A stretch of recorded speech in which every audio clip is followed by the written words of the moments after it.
చంద్రబాబు నాయుడు గారి కారణమా, లక్ష్మీపార్వతి కారణమా? అంటే ఎన్టీఆర్ గారికి ఆ పరిస్థితి రావడం కారణం లక్ష్మీపార్వతి కదా అంతేనా? అసలు ఆమె ఇప్పుడు ఆమె భార్యగా వచ్చి ఆయనకు సేవ చేస్తే అడిగిన వాడే లేడండి. ఉమ్, వీళ్ళందరూ కూడా దేవేంద్ర గౌడ్ కానీ వేరే వాళ్ళు కానీ రాయబారులుగా పోయారు. ఆయన పోయి చెప్పారు, సార్ మీరు ఆయన పాలిటిక్స్లో ఇంటర్ఫియర్ కావద్దని చెప్పండి, మీరే మా ముఖ్యమంత్రి అని కూడా చెప్పారు. పాపం ఆయన ఒప్పుకోలే, నువ్వు కూడా మా చెప్పడానికి అన్నాడు.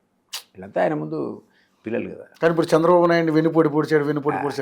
పోటీ ఏం చేస్తారు? ఇప్పుడు కాళ్ళు మొక్కాల వాదరెడ్డి అన్నాడు, నాకు పదవి లేకపోయినా పర్లేదు కాళ్ళు మొక్కాను అన్నాడు.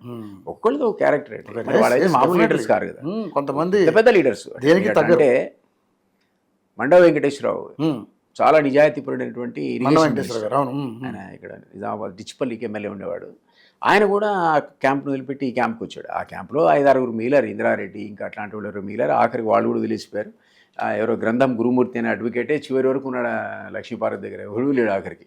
ఆ పార్టీ పెట్టించి ఆ డబ్బులని ఖతం చేసి ఆఖరి రూపాయి అయిపోయిన దాకా ఉండి ఆ మూర్తి కూడా వెళ్ళిపోయినట్టున్నారు. పాపం అప్పుడు ఆయన పేరు నాకు గ్రంథం గురుమూర్తి అని జ్ఞాపకం.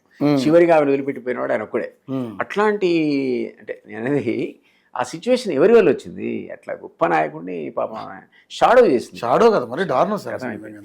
అంతా మీరు చంద్రబాబు గారిని ఇప్పుడు ఏం చేయలేము, ఎందుకంటే ఇన్నోవేటబుల్ వాళ్ళు వీళ్ళందరి. చంద్రబాబు నాయుడు గారు ఆ నిర్ణయం తీసుకోకపోతే అసలు పార్టీ ఉండేది కాదేమో. అంతే కదా. ఇప్పుడు అసలు ఆ టైంలో కొలాప్స్ అయిపోయింది, అంత సిస్టమ్ లేదు, పాడు లేదు, కాళ్ళు ముక్తే కరప్షన్. అసలు ఎన్టీఆర్ పీరియడ్లో కరప్షన్ అనేది మీరు ఊహించగలుగుతారా? అట్లాంటిది ఆయన చాటున ఎంతోమంది ఆమెను అంటే ఆమెకు నమస్కారాలు పెట్టి, ఆమెకు డైమండ్స్ ఇచ్చి, శారీస్ ఇచ్చి, అది రాజకీయమా? అది కాదు కదా. సో ఎన్టీఆర్ లాంటి గ్రేట్ మ్యాన్కి ఆమె ఒక షాడో అయిపోయింది ఆమె చాలామంది. దానివల్ల I agree, is a great leader.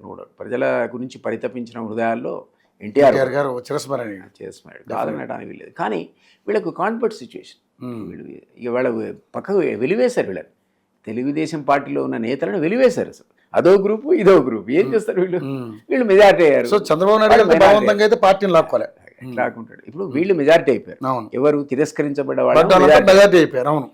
ఈ మైనారిటీ వాళ్ళు రూల్ చేస్తున్నారు. సహజంగా ఆ పరిణామం అనేది ఒక హిస్టారిక్ నెసెసిటీ, అట్లా జరిగింది.